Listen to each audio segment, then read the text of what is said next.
오늘 본문은 요한복음 6장 41절에서 59절입니다. 네, 우리 시은이 엄마 6장 41절에서 59절 읽어주세요. 자기가 하늘에서 내려온 떡이라 하심으로 유대인들이 예수에 대하여 수군거려 이르되 이는 요셉의 아들 예수가 아니냐. 그 부모를 우리가 아는데 자기가 지금 어찌하여 하늘에서 내려왔다 하느냐. 예수께서 대답하여 이르시되 너희는 서로 수군거리지 말라. 나를 보내신 아버지께서 이끌지 아니하시면 아무도 내게 올 수 없으니 오는 그를 내가 마지막 날에 다시 살리리라. 선지자의 글에 그들이 다 하나님의 가르치심을 받으리라 기록되었은즉 아버지께 듣고 배운 사람마다 내게로 오느니라. 이는 아버지를 본 자가 있다는 것이 아니니라. 오직 하나님에게서 온 자만 아버지를 보았느니라. 진실로 진실로 너희에게 이르노니 믿는 자는 영생을 가졌나니 내가 곧 생명의 떡이니라. 너희 조상들은 광야에서 만나를 먹었어도 죽었거니와 이는 하늘에서 내려오는 떡이니 사람으로 하여금 먹고 죽지 아니하게 하는 것이니라. 나는 하늘에서 내려온 살아있는 떡이니 사람이 이 떡을 먹으면 영생하리라. 내가 줄 떡은 곧 세상의 생명을 위한 내 살이니라 하시니라. 그러므로 유대인들이 서로 다투어 이르되 이 사람이 어찌 능히 자기 살을 우리에게 주어 먹게 하겠느냐.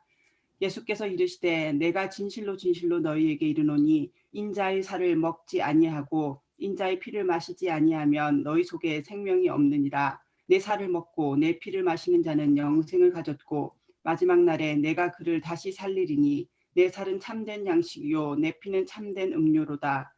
내 살을 먹고 내 피를 마시는 자는 내 안에 거하고 나도 그의 안에 거하나니 살아계신 아버지께서 나를 보내심에 내가 아버지로 말미암아 사는 것 같이 나를 먹는 그 사람도 나로 말미암아 살리라. 이것은 하늘에서 내려온 떡이니 조상들이 먹고도 죽은 그것과 같지 아니하여 이 떡을 먹는 자는 영원히 살리라. 이 말씀은 예수께서 가버나움 회당에서 가르치실 때에 하셨느니라. 아멘. 네, 기도하시죠. 아버지 하나님, 은혜를 감사합니다. 오늘도 저희들에게 주신 아버지 하나님의 말씀 전하는 자의 어리석음으로 하나님의 뜻을 가리지 않게 하시고 오직 성령 하나님께서 역사하셔서 하나님께서 예비하신 그 말씀 온전히 전할 수 있게 하여 주시옵소서. 전하는 자, 나누는 자, 듣는 자 모두에게 하나님의 은혜가 임하시기를 간구합니다. 예수님 이름으로 기도드립니다. 아멘.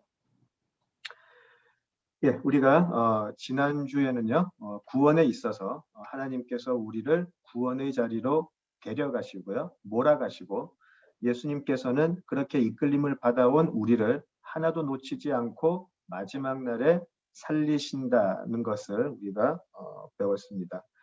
예수님은 이것이 아버지의 뜻이고 또 예수님께서 이 땅에 오신 유일한 목적, 바로 이것이다라고 이야기를 하셨습니다.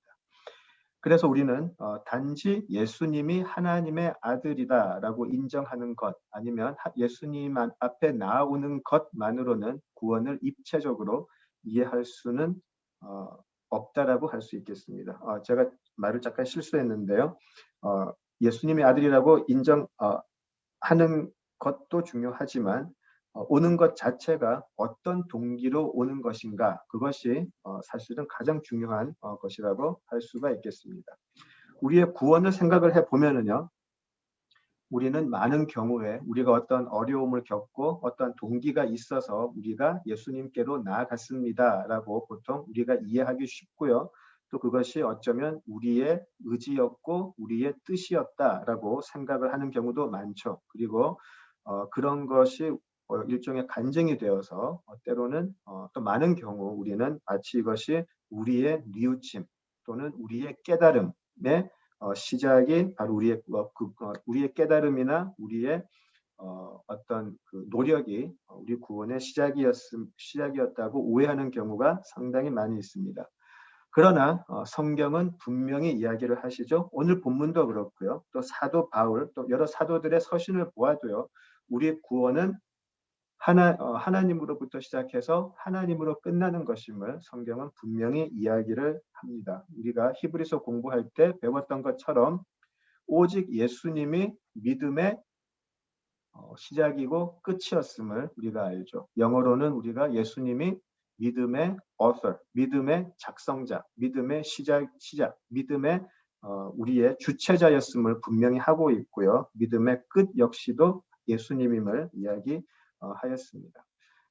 우리 로마서 11장 36절에 보시면은요, 사도 바울의 아주 위대한 그 선언이 있죠. 우리 구원에 있어서 1장에서부터 11장까지 우리 구원이 어떤 것인가를 설명을 쭉 한 후에 11장의 마지막이 어떻게 끝나는지 기억이 나시나요? 로마서 11장 36절에서 사도 바울은 굉장히 위대한 복음의 선포를 합니다. 만물이 주에게서 나오고 주로 말미암고 주에게로 돌아감이라. 그렇게 11장을 마무리하죠. 영어로는 from him, through him, and to him 이라고 해가지고요. 사도 바울에 있어서 구원은 또 만물은 모든 것은 하나님으로부터 시작이 되었고 하나님으로부터 말미암았고 하나님에게로 돌아가는 것이었습니다. 아버지께서 데리고 온 모든 자들, 그들을 다시 살리기 위한 일을 하러 오신 예수님. 그것이 예수님의 일이었고요. 우리의 일은 무엇인가요? 바로 그 예수님이 하나님께서 우리를 위해 보내신 하나님의 아들임을 알고 믿는 것이죠. 그렇죠? 우리가 하는 것이 아니고 이 일을 하실 수 있는 분은 한 분밖에 계시지 않는데 그분이 바로 예수님이심을 알고 그분 안에 사는 것. 그것이 바로 복음이 알려주는 우리에게 허락된 유일한 구원의 삶이 되겠습니다. 자, 그렇다면 예수님께서는요, 하나님의 인도함을 받아서 나온 사람들을 어떻게 끝까지 붙드시고 또 다시 살리시게 되는가? 예수님의 일은 구체적으로 어떻게 펼쳐지게 되는가? 그런 것들도 이제 계속 우리가 성경을 공부하면서 알게 될 것입니다. 그 내용이 그 부분의 또 일부가 오늘의 본문을 통해서 묘사가 될 것입니다. 바로 예수님이 하늘에서 내려온 떡이시기 때문에 그 떡을 먹는 자들마다 다시 살고 영생할 것이고요. 이것이 예수님께서 이 땅에서 하실 일이고 이 일을 통해서 사람들이 구원을 받게 될 것입니다. 여기서 다시 한번 지금 예수님께서 오병이어 기적 이후에 길게 하신 설교, 이 배경을 다시 한번 점검을 하고 넘어가는 것이 좋을 것 같습니다. 그래야 또 오늘 예수님께서 하신 오늘 본문 말씀을 이해하는 데 도움이 될 것 같습니다. 지금 예수님을 찾아서 갈릴리 호수를 건너온 무리들은요, 오병이어의 이적을 직접적으로 경험한 사람들이죠. 실제 증인들이죠. 그들이 다음날 예수님을 아침 일찍 찾아온 이유는 딱 하나죠. 오병이어의 이적을 재현해 주기를 바라는 것이었죠. 그죠? 오병이어의 이적의 목적이 우리가 흔히 알듯이 예수님의 능력에 관한 것이었다면, 예수님의 능력을 나타내는 것이 오병이어 이적의 목적이었다면 아마 예수님께서는 다시 한번 그 이적을 행하시지 않으셨을까 생각할 수 있죠. 어쩌면 어제는 5,000명인데 오늘은 10,000명 한번 먹여볼까? 그러고 오히려 더 큰 이적을 행하셨을 수도 있었을 것 같아요. 이번에는 한 끼가 아니고 아예 일주일 먹을 수 있는 거를 한번 해볼까? 그렇게 그런 이적을 일으키셨을 수도 있을 것 같아요. 그리고 사실은 그것이 바로 무리가 원했던 것이죠. 34절에서 말하듯이 이 떡을 항상 우리에게 주시옵소서라는 말을 하죠. 그런데 이제 이 무리들이 예수님께 그런 요청을 하는 그 모습이 우리가 오병이어 이전과 오병이어 이후의 그들의 모습을 한번 비교를 좀 해봤으면 좋을 것 같아요.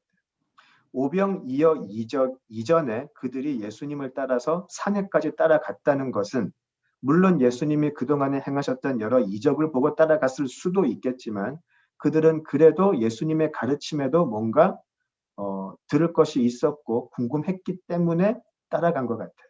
산까지. 그런데 막상 오병이어 이적을 경험한 이후로 이 사람들에게는요, 예수님의 가르침이나 예수님이 누구신가에 대한 궁금증은 다 사라져버리게 되고요. 오직 그들의 육신의 요구가 해결되는 것에만 집중이 되게 돼요. 모든 것이 우리 앞에서 모세의 만나의 이적을 재현해 주세요라는 그 요구 하나로 결론되어지죠. 그래서 예수님은 아침 일찍 찾아온 그들을 환영하지 않으셨던 것을 우리가 잘 알고 있습니다. 예수님의 반응은 굉장히 냉담하셨죠. 예수님이 그들에게 실제로 보여주고 싶으셨던 이적은 오병이어가 아니었음을 오병이어 이적이 아니었음을 우리가 잘 알 수 있습니다. 그래서 우리가 오병이어 이적을 가지고 섣불리 해석하고 또 그것을 가지고 교회가 여러 가지 뭐 행사도 하고 여러 가지 교훈을 주고 하는데요. 굉장히 조심해야 할 부분이에요. 왜냐하면 예수님께서 하신 말씀을 이렇게 보면은요, 썩을 양식과 영생의 양식을 구분을 지으시는데 우리가 그렇게 좋아하는 오병이어의 이적은 사실은 썩을 양식을 나눠주신 것에 불과한 일이었다라는 것이죠. 이 부분이 우리가 굉장히 많이 놓치고 있는 부분인 것 같아요. 사실 지금 예수님께서 하신 말씀은 바로 이것이죠.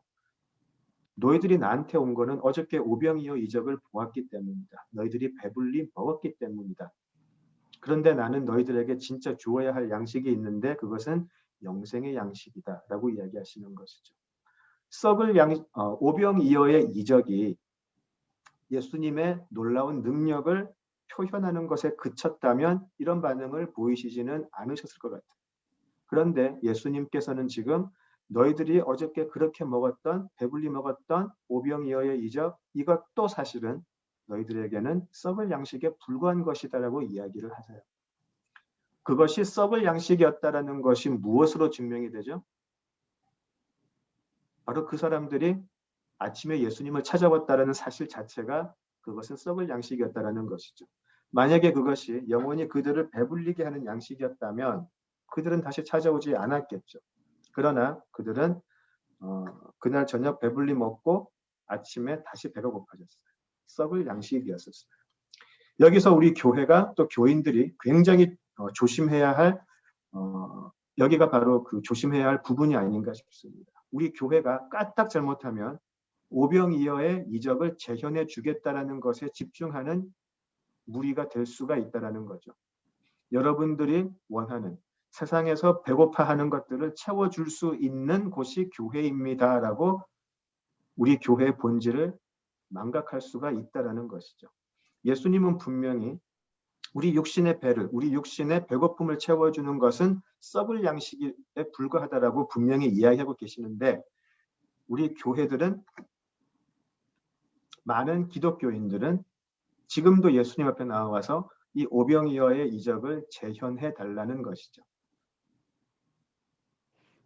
우리가 이 세상에서 배고파하는 많은 것들, 조금 더 벌 수 있고 조금 더 좋은 직장 가질 수 있고 조금 더 편한 노후 보낼 수 있고 이러한 것들을 믿음의 이름으로 계속해서 재현해 달라고 요구를 하고요.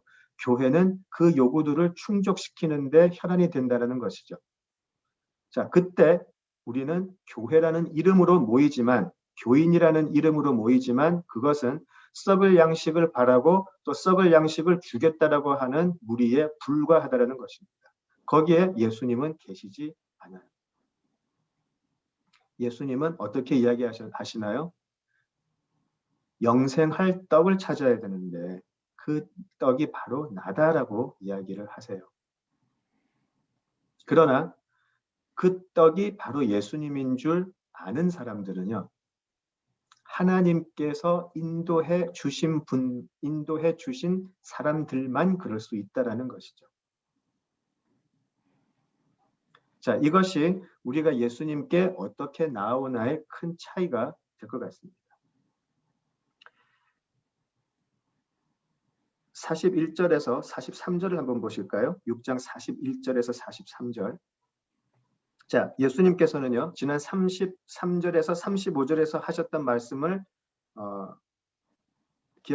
나시죠? 33절에서 35절에서 예수님 자신이 하늘에서 온 생명의 떡이라는 말씀에 이제 41절에서부터 사람들이 수군거리고 있는 것을 보게 됩니다. 예수님께서 자신이 하늘에서 온 생명의 떡이다라고 하시니까 사람들이 41절 수군거렸다라고 되어 있죠. 이 수군거림은 그냥 단순히 웅성댔다는 뜻이 아니고요. 불평하고요. 그 말에 대해서 불평하고 굉장히 비난하고 용납하지 못했다라는 의미가 돼요.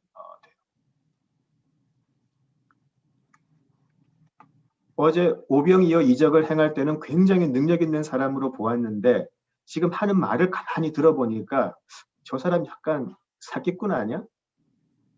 저 사람 좀 이상한 사람이네? 라고 생각을 하기 시작했다는 것이죠.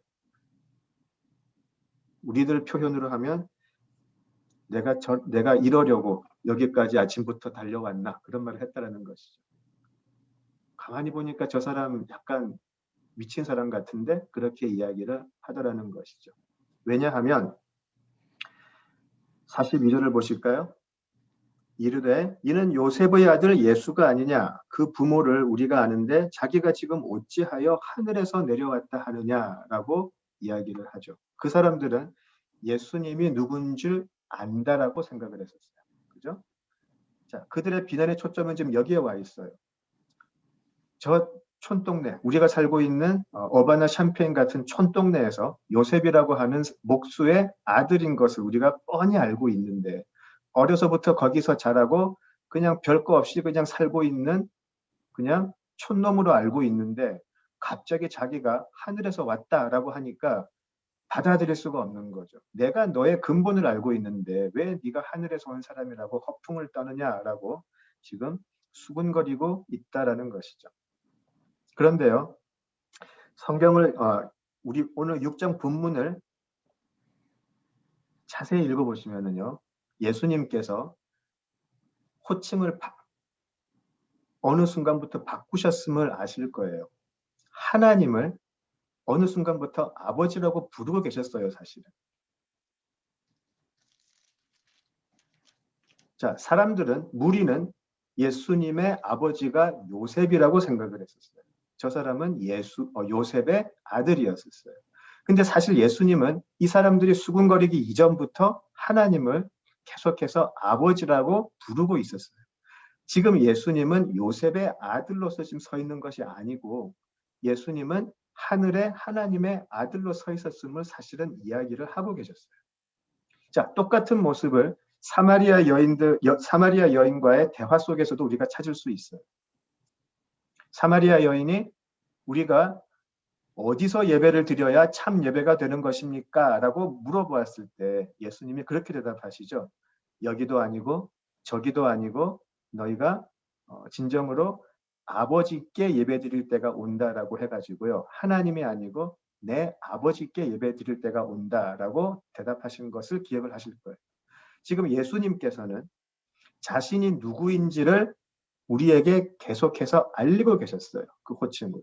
아버지. 그 아버지는 예수님께서 말씀하신 아버지는 요셉이 아닌 하나님이었죠. 만약에 우리가 그 무리 중에 한 사람이었다면 지금 예수님께서 이렇게 말씀하시는 내용을 듣고 있는 무리 중에 한 사람이었다면 아까 우리가 오늘 지난주에 읽었던 본문이죠. 그 중에서 이런 본문이 있었어요. 37절 아버지께서 내게 주시는 자는 다 내게로 올 것이요 내게 오는 자는 내가 결코 내쫓지 아니하리라. 자, 그러면 아버지께서 내게 주시는 자인데 그럼 그 아버지는 누구인가요?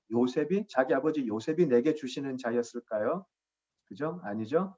지금 예수님께서 말씀하시는 아버지는 바로 하늘의 아버지였는데 이 사람들은 지금 이 무리들은 유대인들은 그것을 받아들일 수가 없었습니다. 그죠? 지금 예수님은 하늘의 하나님을 아버지라고 칭하시면서 자신은 하나님의 아들로서 그 권위와 권세를 가지고 무리와 이야기를 하고 있다라는 것이죠. 사람들은 거짓말하지 말고 우리 속이지 말라라고 항의를 하기 시작을 하고 있죠. 어제까지는 오병이어 이적을 일으킨 엄청난 능력의 사람으로 보았는데 이제 점점 그들에게 예수님은 사기꾼으로 보이기 시작하는 것이죠. 그들은 예수님께서 말씀하신 하늘에서 오심의 의미를 깨달을 수 없었던 것이죠.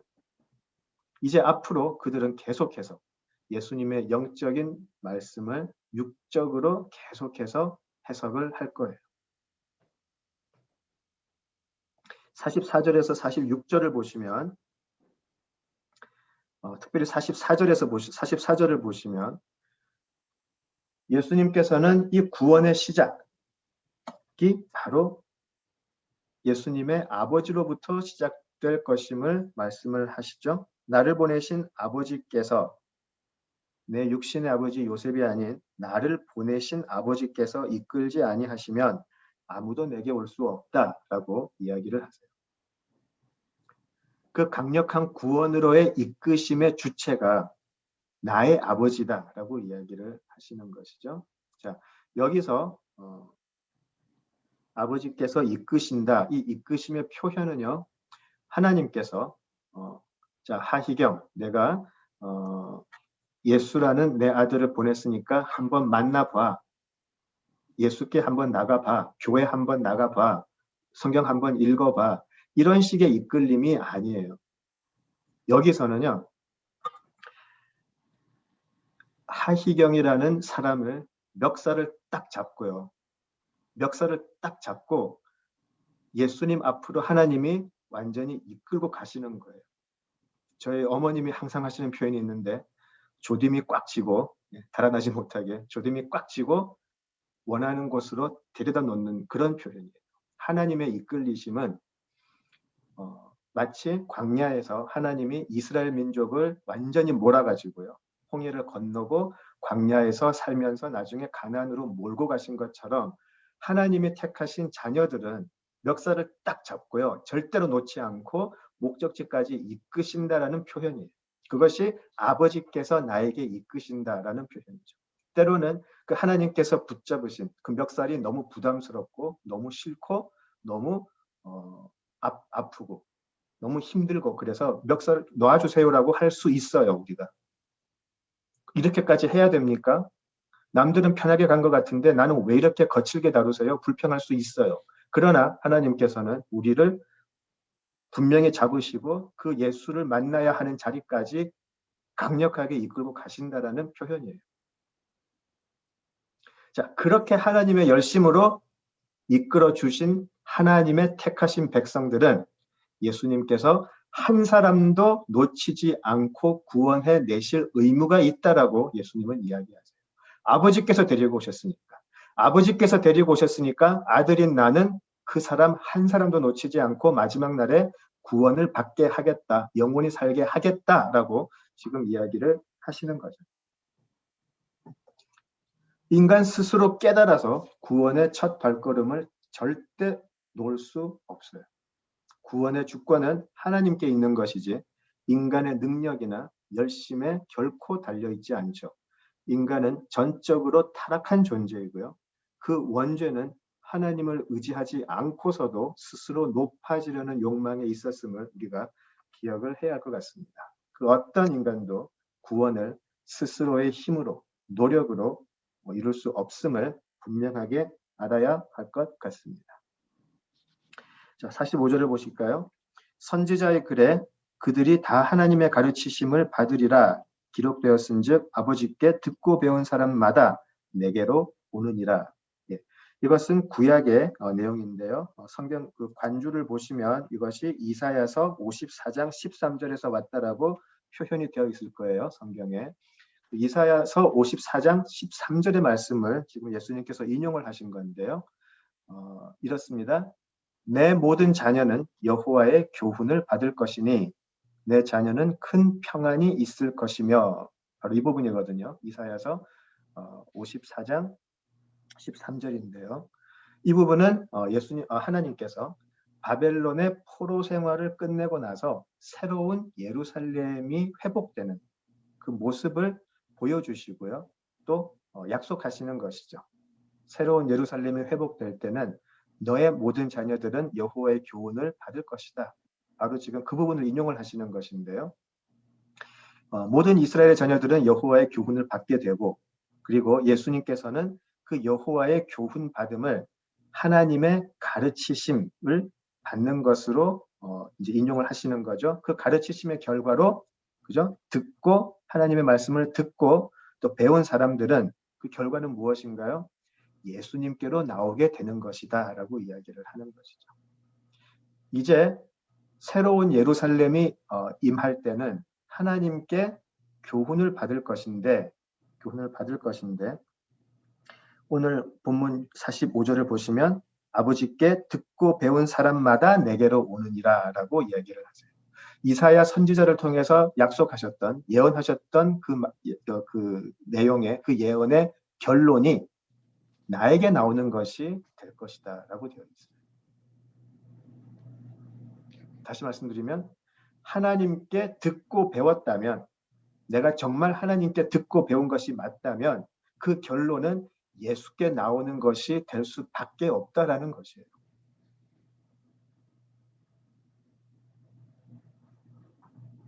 하나님께 듣고 배웠다라는 것의 증거가 방언이 될 수도 없고요. 놀라운 이적이 될 수도 없고요. 우리가 상상할 수 없는 놀라운 능력도 아니에요. 지금 예수님께서는 본인의 입으로 지금 이 말씀을 하시는 거예요. 네가 정말 하나님께 배운 것이 맞다면, 네가 정말 하나님께 멱살 잡혀서 이끌림 바 된 사람이 맞다면 그 결과는 예수께 나오는 것이다. 그거라는 것이죠. 예수께 나오지 않고 예수님이 누구신지에 대한 궁금증도 없고 내 삶 속에 예수님의 인도하심이 없다면 그 사람은 어쩌면 어떠한 능력을 발휘해도 어떠한 영적인 이적을 일으킨다고 해도 하나님께 직접 배운 사람이 아닐 수 있어요. 지금 예수님께서는 이 말씀을 이 무리에게 하고 계시는 것이죠. 너희들이 지금 아침에 부지런히 내가 너희들을 먹일 수 있다라는 믿음을 가지고, 강한 믿음이죠. 믿음을 가지고 열심이죠. 그 사람이 하루 동안 일해서 벌어야 될 것을 포기하고 왔을 정도로 열심히 있었어요. 그런 믿음과 열심을 가지고 나에게 나와왔지만 너희들은 사실 나를 내가 누군지 관심이 없지 않느냐. 그냥 또 한 끼 먹여달라는 것이 아니냐. 오병이어 이적을 다시 일으켜서 너희들의 배고픔을 채워달라는 것 아니냐. 그렇다면 지금 너희들이 그 믿음과 열심을 가지고 내 앞에 나와왔을지라도 너희들은 하나님께 이끌림을 받아서 나온 것이 아니다라고 이야기를 하고 계세요. 굉장히 무서운 부분이죠, 사실. 예수님 바로 앞에까지 예수님께 나와왔는데 또 나름의 믿음과 열심을 가지고 나와왔는데 하나님께서는 하나님께 듣고 배운 사람들마다 나에게로 나아온다라고 45절에서 이야기를 하고 계세요. 거꾸로 말하면 나에게로 나오지 않는 사람들, 내가 누구인지 관심 없고 내가 누구인지 알아듣지 못하는 사람들은 어쩌면 너희들은 바로 내 앞에 있다 할지라도 아버지께 듣고 배운 사람이 아니다라고 이야기를 하시는 거죠.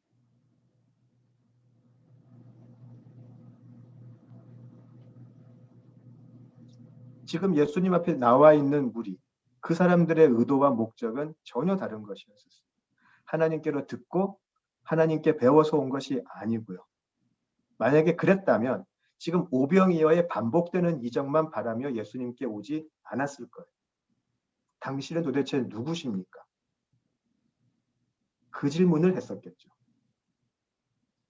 오늘도 많은 사람들이 교회당에 오고 또 예수님을 찾고 하죠.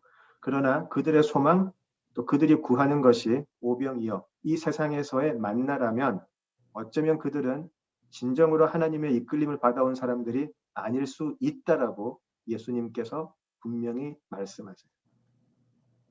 어쩌면은요, 그들은 예수님의 말씀을 듣고 수군거리는 무리와 다를 것이 없을 거예요. 예수님을 찾아가기는 하지만 하나님의 이끌림을 받아서 나아가는 사람들이 있고, 반면에 자신들의 욕심, 또 자아의 욕심을 아주 마음 깊이 숨겨둔 채 나아가는 사람들이 분명히 있다라는 것입니다. 때로는 우리는 그것을 구별하기 힘들 거예요. 겸손으로 가장하기도 하고요. 열심으로 가장하기도 하고요. 믿음으로 가장하기도 하지만 예수님께서는 그것을 분명히 구별해 내신다라는 거예요.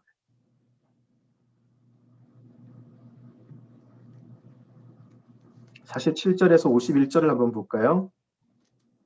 47절에서 51절입니다.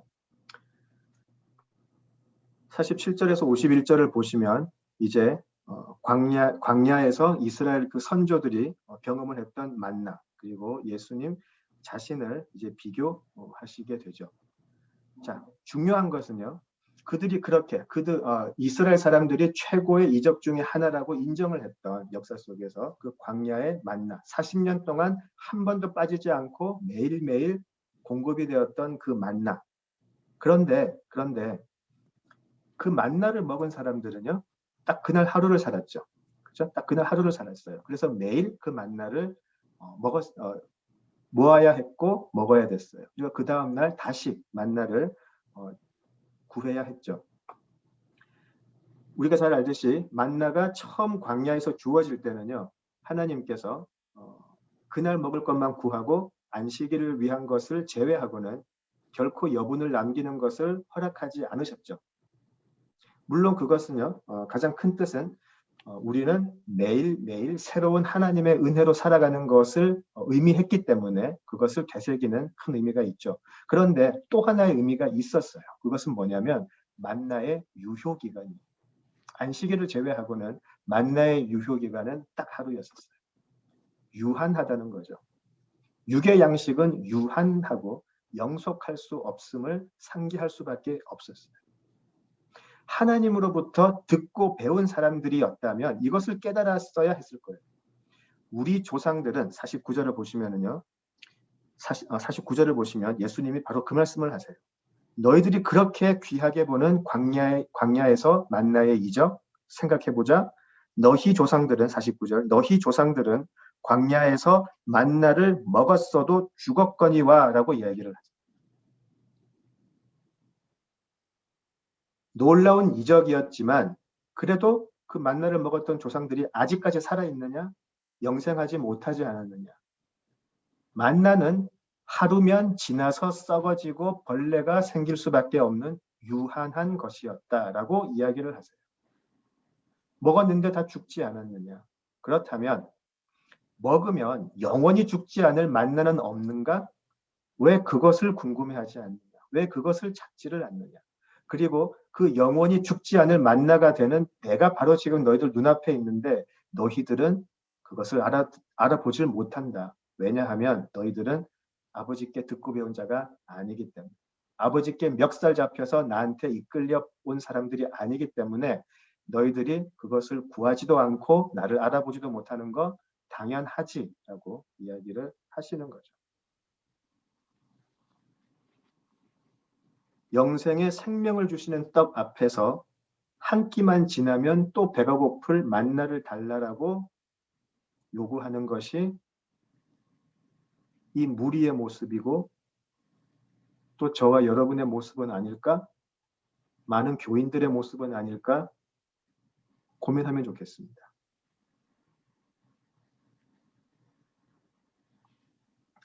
(51절에서) 보시듯이 하늘에서 내려온 살아있는 떡이라고 되어 있죠. 51절에 하늘에서 내려온 살아있는 떡. 그죠? 살아있는 떡. 영어로 보면 living bread라고 되어 있는데요. living bread. 사실 말이 안 되죠. 빵이 살아있을 수는 없죠. 근데 살아있는 빵이에요. living bread. 자, 똑같은 표현이 있었어요. 4장에. 사마리아 여인과의 대화 속에서 living water가 있었죠. 그죠? 살아있는 물, 생명수가 또 있었어요. 그죠? 이것이 분명히 있다라는 것이죠. 근데 그것이 무엇인가? 점점 더 그들이 알아들을 수 없는 말씀을 하세요. 51절 후반에 보시면 내가 줄 떡은 세상의 생명을 위한 뭐죠? 내 살이다.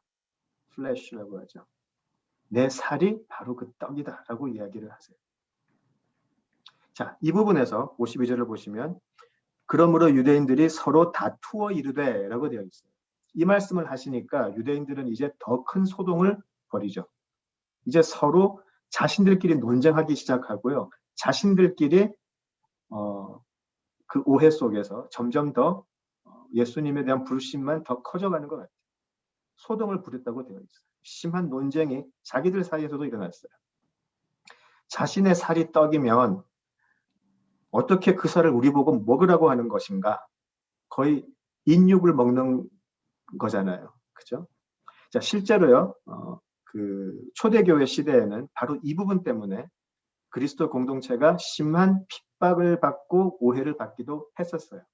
그리스도교 공동체를 싫어하는 사람들이 저 공동체는 만날 때마다 인육을 먹고 나누는 그런 비도덕적이고 잔인한 공동체다. 그렇게 실제로 많이 매도했었죠. 이 부분 때문에. 그죠? 자, 그럼에도 불구하고 53절에서 57절을 보시면은요. 예수님의 놀라운 선언은 지금 계속되고 있어요. 예수께 나온 자는 어떻게 되죠? 하나님께 붙잡혀서 우리가 싫든 좋든 하나님께서 택하셨기 때문에 예수님께로 인도함을 받은 자들은 예수님의 살과 피를 먹게 된다는 것이에요. 예수님을 보고 예수님만이 나에게 영생을 주실 수 있는 분이라는 것을 알고 그리고 그 영생을 위해서 내 모든 죄가 씻어져야 됨을 알고 그 예수님의 살을 먹고 피를 마신다는 것이죠. 예수님께 나와서 그냥 알아보는 것이 아니고 그냥 예수님이 하나님의 아들입니다라고 입으로 시인하는 것에 끝나는 것이 아니라 그분의 살을 먹고 그분의 피를 마시더라는 것이죠. 예수님께 나온 자, 진정으로 하나님의 인도하심을 받아 예수님께 나온 자들은 그냥 그것으로 인정하고 끝나는 것이 아니라 하나님의 아들입니다. 하나님의 아들 같습니다. 하나님의 아들 맞네요라고 인정하는 것으로 끝나는 것이 아니고 예수님의 피를 마시고 살을 먹더라는 것이죠. 이것이 그들에게 얼마나 놀라운 말이 되었겠습니까?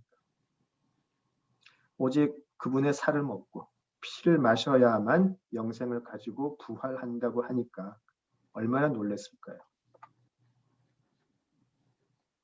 근데 지금 예수님께서는 계속해서 자신이 생명의 떡이라고 하셨잖아요. 그렇죠? 생명의 떡이라고 하셨어요. 떡은 보는 것으로 끝나지 않죠. 이거는 떡이 맞네요. 라고 인정하는 것으로 끝나지 않죠. 떡은 먹어야 되는 거죠. 그죠? 먹지 않는 것은 아니니까요.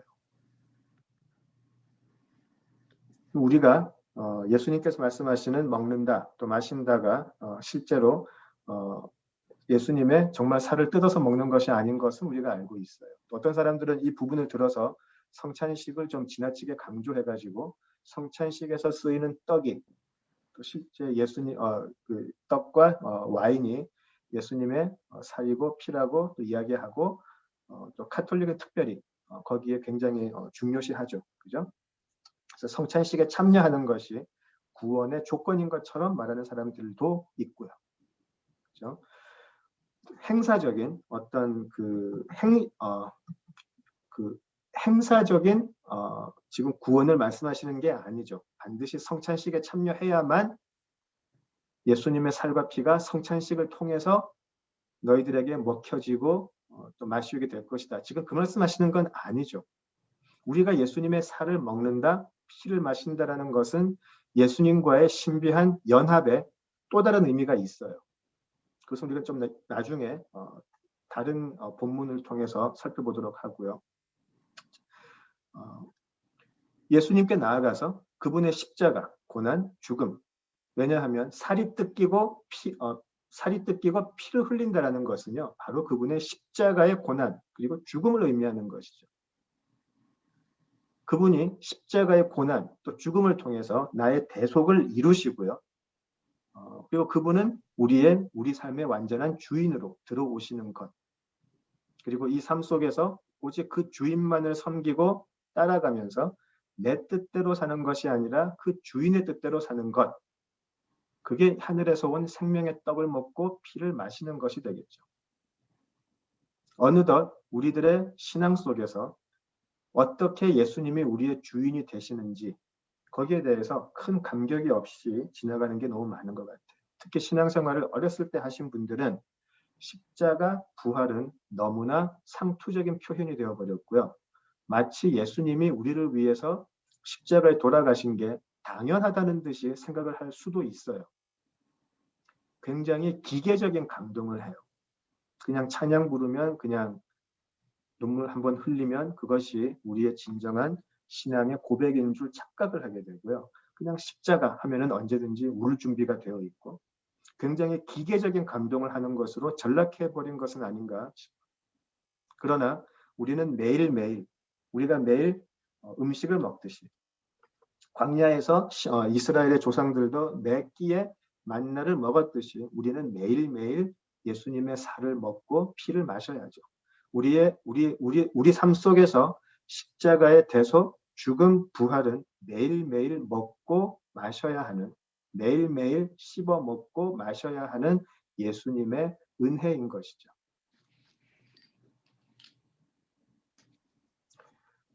잠깐 우리 사장에서 만났던 사마리아 사람들을 한번 이야기를 해볼까요? 그들은 사마리아 여인에게서 예수님에 관해서 이야기를 들었어요. 그리고 그들도 예수님 앞에 예수님을 찾아 나섰어요. 마치 지금 이 유대인 무리가 예수님을 찾아 나섰던 것처럼. 그런데 그들의 고백은 달랐어요. 예수님께 나아가서 우리에게도 물을 주세요가 아니고요. 이제 야곱의 우물에 나오는 거 지치니까 우리에게 물을 주세요가 아니고 당신은 메시아입니다라고 이야기해요. 그리고 우리 안에 머물러 더 가르쳐 주세요라고 이야기를 하죠. 지금 우리가 오늘 6장에서 만난 유대인 무리와는 그 반응이 달라요. 그들이 예수님께 나왔다는 사실은 같지만 그들의 동기는 달랐어요. 그리고 예수님을 바라보는 시각이 완전히 다르죠. 누가 하나님의 이끌림을 받아서 예수께 나와 예수의 끝까지 지키시는 그 부활로 같이 갈 수 있을까요? 참된 구원의 여정에 들어감, 참된 하나님의 인도하심을 받음을 바로 여기서 알 수가 있습니다. 진짜 하나님의 인도하심을 받은 사람은요. 6장 46절로 돌아가 볼까요? 45절로 돌아가 보죠. 선지자의 글에 그들이 다 하나님의 가르치심을 받으리라 기록되었은즉 아버지께 듣고 배운 사람마다 내게로 오느니라. 이는 아버지를 본 자가 있다는 것이 아니니라. 오직 하나님에게서 온 자만 아버지를 보았느니라라고 되어 있습니다. 하나님의 인도하심을 진짜 받은 사람들은 하나님을 보고 싶어 할 거예요. 내 의지와 상관없이 나를 이 은혜의 자리로 이끄시는 하나님을 궁금해할 것이고 하나님을 더 알고 싶어 할 것이고 하나님을 만나고 싶어 할 것이에요. 근데 하나님은 하나님을 만날 수 있는 유일한 방법을 허락하셨는데 그것이 바로 46절. 오직 하나님께서 온 자만 아버지를 보았기 때문에 그분을 만나는 방법밖에 없다라는 거예요. 진짜 내가 하나님의 인도하심을 받은 사람이라면 당연히 예수 그리스도를 찾을 수밖에 없어요. 예수만이 하나님을 아시기 때문에. 예수만이 하나님을 이야기할 수 있기 때문에. 예수님을 통해서만 하나님께 나아갈 수 있기 때문에. 진짜 하나님의 인도하심을 받아서 하나님을 사랑하는 사람들이라면 당연히 예수를 찾을 수밖에 없다라는 것이죠. 예수님 앞에까지 나와서 만나를 찾으시겠어요? 아니면 사마리아 사람들처럼 당신은 메시아입니다. 더 알려주세요. 더 가르쳐주세요. 그렇게 할까요? 아까 제가 오늘 나눔 처음에 로마서 11장 36절을 말씀드렸었죠. 바울은 구원에 관해서 길게 설명한 후에 그 고백을 했죠. 만물이 주에게서 나오고 주로 말미암고 주에게로 돌아갑니다라고 이야기를 했는데요. 그러고 나서 바로 바울이 무슨 얘기를 하나요? 12장에서. 모든 것이 주에게서 나오고 주로 말미암고 주에게로 돌아가는 것을 깨달은 자들, 그래서 예수 그리스도 앞으로 나온 자들에게 무엇을 이야기를 하죠? 바로 다음에 나오는 12장 2절을 보시면은요, 그 말을 해요. 세상을 본받지 말고 마음을 새롭게 하고 변화를 받아라. 그래서 하나님의 선하고 온전한 뜻이 무엇인지 분별해라라고 되어 있습니다. 자, 이 12장 2절은요, 사실은 무엇에 관련되어 있냐면 바로 우리의 의지와 관련이 되어 있습니다. 우리의 생각이 변해야 되고요. 우리의 마음이 완전히 뒤바뀌어져야 된다라는 것이죠. 우리가 굉장히 많은 경우에 진짜 우리가 예수님을 만난 것이 맞다면 그 증거로서 찾으려고 하는 게 엉뚱하게 어떤 영적인 현상이 있었나? 많이 울었나? 그런 것으로 자꾸 뭘 확인하려고 해요. 그런데 사도는 분명하게 이야기를 해요. 여기서 정말 모든 것이 하나님으로부터 말미암고 하나님으로 완성되는 구원에 온 사람이 맞다면, 네가 그 사람이 맞다면 마음을 새롭게 해라. 변화를 받아라. 하나님의 선하고 온전한 뜻이 무엇인지 분별해라. 그렇게 우리의 삶에 대한 가치관이 완전히 변해야 되고요. 그리고 하루아침에 변하는 것은 아니죠. 어떤 분들은 또 이것을 하루아침에 안 변한다고 굉장히 신자들을 정죄하는 분들이 계시는데 결코 그렇지 않아요. 조금씩 변해가죠. 그죠? 조금씩 변해가죠. 그러나 변화되고 있는 삶을 사는 자들이 그들의 가치관은 변해버려요. 마음과 생각이 변해버리더라는 것이죠. 당장 내 앞에서 어떤 큰 영적인 변화가 없다 할지라도 어느 순간부터 나의 생각과 마음이 예전에 내가 가졌던 가치관하고는 자꾸만 다른 곳으로 가더라는 것이에요. 그리고 마음속에 이것이 옳은 길이다라고 확증이 된다는 것이죠. 그것이 예수님께 나와 예수의 살을 먹고 피를 마시는 자들에게서 필연적으로 있어야 될 삶의 변화의 모습이에요. 그것이 예수님의 살을 먹고 피를 마시는 삶인 것이죠. 내가 생각해도 10년 전의 내 모습과 나는 너무나 달라져 있다라고 말을 할 수 있을까요? 내가 알고 있는 삶의 가치관이 얼마나 변했으며 내가 궁극적으로 바라는 것이 어떻게 변해 있으며 오늘 나로 하여금 내 삶에 대해 만족해하고 기쁘게 하는 것이 얼마나 변해 있는가를 생각을 해보시면 과연 나는 하나님의 인도하심을 받아 예수께 나온 자가 맞나 안 맞나 스스로 알 수 있을 것 같아요. 스스로 알 수 있을 것 같아요. 완벽한 자로 바뀌었다라는 것은 절대 아니에요. 완벽주의자를 말하는 것이 아니라 내가 가야 할 곳을 분명히 알고 힘들지만 그곳으로 계속해서 가려고 나의 마음과 생각을 늘 변화시키는 삶을 살고 있는가? 그것인 것이죠.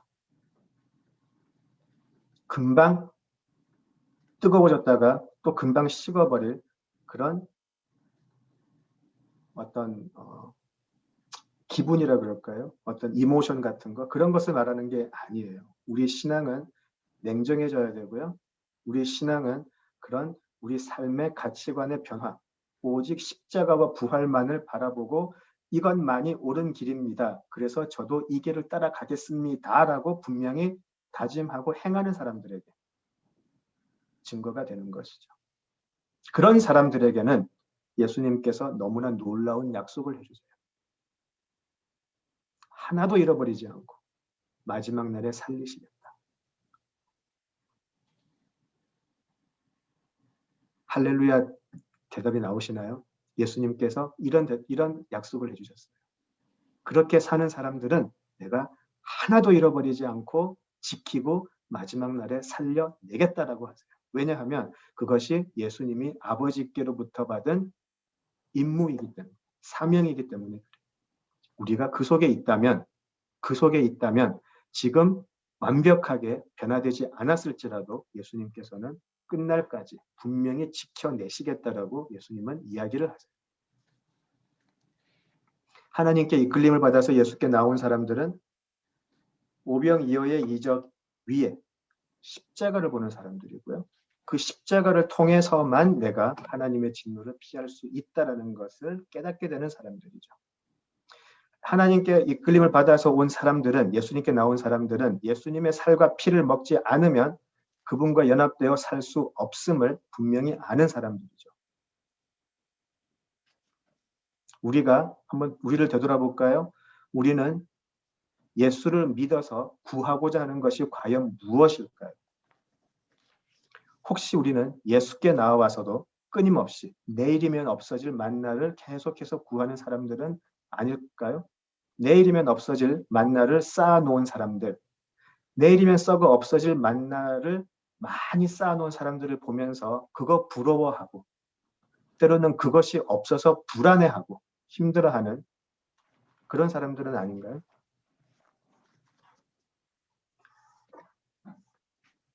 우리가 바라고 소원하는 것이 나로 하여금 참으로 힘 빠지게 하는 것이 그런 만나가 아니라면 오히려 눈에 보이지 않지만 눈에 보이지 않는 예수님의 살과 피지만 그것이 지금 내 삶 속에서 일하고 있다는 것을 아는 사람이라면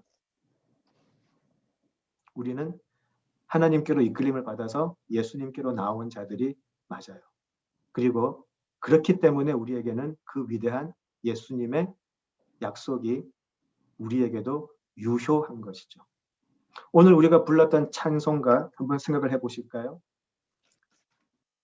진짜 하나님의 인도하심을 받아서 예수님께 나온 사람들은요. 예수님 앞에 나와서 이 떡을 우리에게 주소서. 우리 조상들이 경험했던 그 광야의 만나를 우리에게 다시 한번 허락해 주시옵소서라고 이야기하지 않죠. 진짜 하나님께로부터 이끌림을 받아 온 사람들은요. 바로 273장의 찬송을 할 것 같아요. 요구가 아니죠. 나 주를 멀리 떠났다 이제 옵니다라고 이야기할 것 같아요. 죄의 길에서 이 죄의 길에서 그렇게 시달리는 삶을 살았는데 주님 옵니다. 나를 맞아주세요.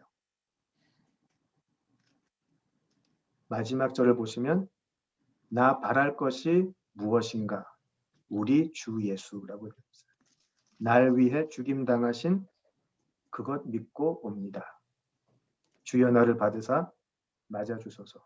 그렇게 하는 사람들이 하나님의 이끌림을 받아 예수께 나온 사람들이라는 것이죠. 그리고 우리가 하나님께로부터 이끌림을 받아서 예수님께로 나온 사람들이 맞다면 예수님은 다시 한번 말씀드리지만 우리를 마지막 날에 다시 살리실 부활로 이끄실 것입니다. 여기에 예수님의 약속이 있고 예수님을 통한 아버지 하나님의 약속이 있습니다. 여기에 우리가 할렐루야라고 답할 수 있다면 그것으로 충분합니다라고 말할 수 있다면 기뻐하세요. 그 하나님의 약속이 우리에게도 오늘 임하고 계세요. 그것으로 충분한 우리 모두가 되면 좋겠습니다. 기도하시죠. 아버지 하나님, 우리를 위해 영생의 생명의 떡을 보내주심을 감사합니다. 그리고 예수 그리스도를 만날 수 있게 우리를 이끌어 주심을 감사합니다. 이제 우리에게 예수님의 십자가와 부활은 실체가 되어서 우리의 삶을 이끄시는 유일한 힘이 되시고 유일한 소망이 되어 주시옵소서. 오직 그 예수님의 살과 피를 먹고 마시며 우리의 삶이 예수님과 하나 되는 놀라운 은혜를 경험하게 하시고 그런 삶을 평생 살게 하여 주시옵소서. 예수님 이름으로 기도드립니다. 아멘.